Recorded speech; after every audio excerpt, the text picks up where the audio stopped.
ଭାରତକୁ ପୁଣି ଫେରିଲା ଟିକଟକ୍। କିଛିଦିନ ତଳେ ଖବର ଆସିଲା ଯେ ଚାଇନାର କିଛି ୱେବସାଇଟ୍ ବା ଆପ୍ କିଛି ଲୋକଙ୍କ ସିଷ୍ଟମରେ ଖୋଲିବାରେ ଲାଗିଛି। ତେବେ ଗଲୱାନ ସଂଘର୍ଷ ପରେ ଦେଶରେ ଅନେକ ଚାଇନିଜ୍ ଆପ୍‌ଗୁଡ଼ିକୁ ବ୍ୟାନ୍ କରାଯାଇଥିଲା।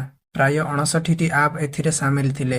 ଏହି ଆପ୍‌ଗୁଡ଼ିକ ତଥ୍ୟ ଚୋରି କରୁଥିବା କାରଣ ଦର୍ଶାଇ ବ୍ୟାନ୍ କରାଯାଇଥିଲା। କିନ୍ତୁ ବର୍ତ୍ତମାନ ଭାରତ ଚୀନ ମଧ୍ୟରେ ସମ୍ପର୍କ ସୁଧୁରିବାରେ ଲାଗିଛି।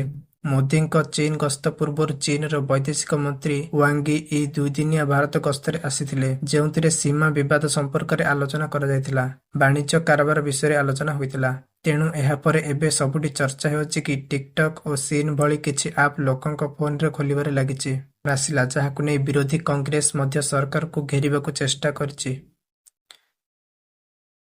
କଂଗ୍ରେସ ପକ୍ଷରୁ କୁହାଗଲା ଯେ ଯେଉଁ ଆପ୍‌ଗୁଡ଼ିକ ସପରକ୍ଷା ଦୃଷ୍ଟିରୁ ବ୍ୟାନ୍ କରାଯାଇଥିଲା, ଏବେ ତାହା ଖୋଲିବା ଆରମ୍ଭ କଲାଣି। ଚୀନ ସହ